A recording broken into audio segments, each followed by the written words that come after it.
नमस्ते मित्रांनो, मैदान रिपोर्टरमध्ये आपल्या सगळ्यांचं स्वागत आहे। मित्रांनो, आपण आलो आहोत नाशिक जिल्ह्यातील निफाड तालुक्यातील पिंपळगाव बसवंत या गावामध्ये। मित्रांनो, या ठिकाणी दिनांक 22 मे रोजी भव्यदिव्य अशा ओपन बैलगाडी शर्यतीच्या मैदानाचं आयोजन केलं असून या मैदानाचं आत्तापर्यंतचं काम कुठपर्यंत पूर्ण झालं या मैदानाची जी अपडेट आहे ते आपल्याला आयोजक देत आहेत।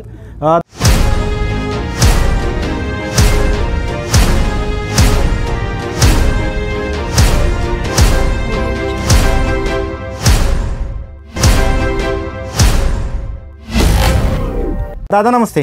नमस्कार। आपल्याही प्रेक्षकांना ओळख करून द्या। मी गणेश अशोकराव बनकर, इथला आयोजक आहेत। युवा हिंदकेसरी मैदानाचा आयोजक म्हणून आपल्याशी संवाद साधतोय। गेल्या 2 दिवसापूर्वी थोडासा या ठिकाणी पाऊस झाल्यामुळं माझ्या बैलगाडा चालक मालकांमध्ये थोडासा भ्रमनिरास त्या ठिकाणी झाला होता। आता तुम्ही बघताय 5:45 ला 5-10 मिनटं कमी तर लख्ख असं ऊन या ठिकाणी आपल्याला सगळ्यांना या ठिकाणी बघायला मिळतोय।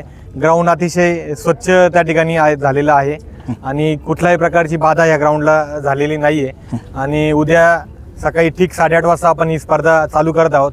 माझी सगळ्या गाडा चालक मालकांना आणि प्रेक्षकांना नम्र विनंती की गाडा चालक मालकांनी 7 वाजेच्या आत आपलं टोकन जर राहिलेलं असेल तर त्यांनी ते फाडून घ्यायचं आहे। आजच सायंकाळी संध्याकाळच्या दरम्यान आपण त्याचे लॉट्स पण फाडून घेणार आहेत। उद्या सकाळी शार्प 8 वाजता आपण हे मैदान चालू करण्याच्या दृष्टिकोनात आपला प्रयत्न असणार आहे आणि सायंकाळी 5 वाजेपर्यंत हे मैदान आपल्याला संपवायचं आहे। त्या दृष्टिकोनातनं आयोजक मी आणि माझ्या संपूर्ण टीमची सगळी तयारी त्या ठिकाणी झालेली आहे। दादा, आतापर्यंत किती गाड्यांची नोंद झाली आहे? आतापर्यंत 450 गाड्यांची नोंद त्या ठिकाणी झालेली आहे। आज सायंकाळी किती वाजेपर्यंत ऑनलाईन नोंद सुरू राहणार आहे? आम्ही 7 वाजेपर्यंत ऑनलाईन नोंद जर कोणी राहील त्यासाठी आपण 7 वाजेपर्यंत वेळ दिलेला आहे। मित्रांनो, आयोजकांनी सायंकाळचे 7 वाजेपर्यंतची वेळ दिलेली आहे। लवकरात लवकर गाड्यांची नोंद करा।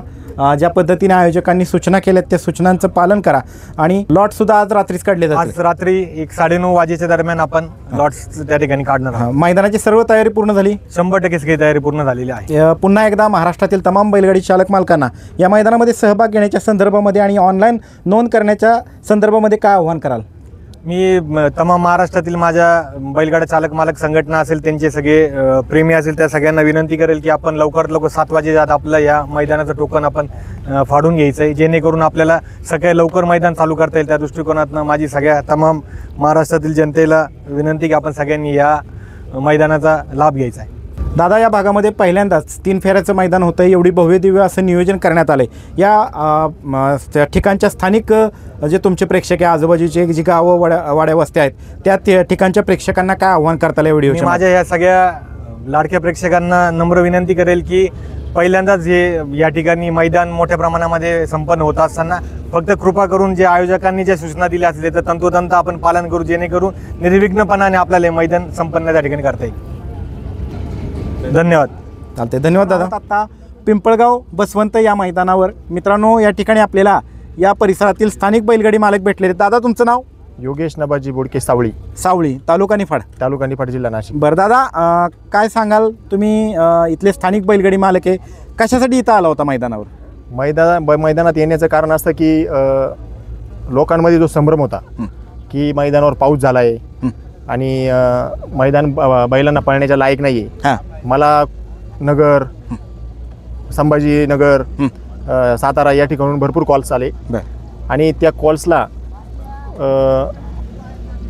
एक उत्तर देण्यासाठी मी इथं मैदान बघण्यासाठी आलोय। बरं, खास मैदान बघण्यासाठी आलोय? खास मैदान बघण्यासाठी आलोय आणि मी सर्व बैलगाडा मालकांना सांगू इच्छितो की मी मैदानाची पूर्ण पाहणी केली। मैदान हे 1 नंबर आणि सुसज्ज आहे। आता घड्याळात 6 वाजले, कुठेही ढगाळ वातावरण नाही, एकदम सूर्य जसा सकाळचे 9 वाजले अशा प्रकारे सूर्याचं आगमन आहे आणि बैलांना पळण्यायोग्य अशी पाटी आहे। आणि जो लोकांच्या मनात संभ्रम होता की इथे पाऊस झालेला आहे, पाऊस झाला परंतु एकदम कमी प्रमाणात झाला। आजच्या घडीला काय स्थिती इथली? आजच्या घडीला स्थिती अशी आहे की 1 नंबर वातावरण आहे आणि बैलांच्या लायक पाटी तयार करण्यात आलेली आहे। आणि तयार सगळ्या पूर्ण झाल्यात का? हो, तयारी सगळी पूर्ण झालेली आहे। जाता जाता महाराष्ट्रातील तमाम बैलगाडी चालक मालकांना काय आव्हान करताल ऑनलाईन नोंद करण्याच्या संदर्भामध्ये आणि मैदानात सहभाग घेतल्यानंतर कशा पद्धतीच्या नियमांचं पालन करण्याच्या संदर्भामध्ये? सर्व बैलगाडा चालकांना विनंती आहे की आज एक ऑनलाईन पद्धतीने आपण टोकन काढणार आहोत। त्याकरता सर्वांना माझी विनंती आहे की 7 वाजेपर्यंत ऑनलाईन टोकन सगळ्यांनी काढून घ्यावे। ही नम्र विनंती. चालते. धन्यवाद दादा. धन्यवाद.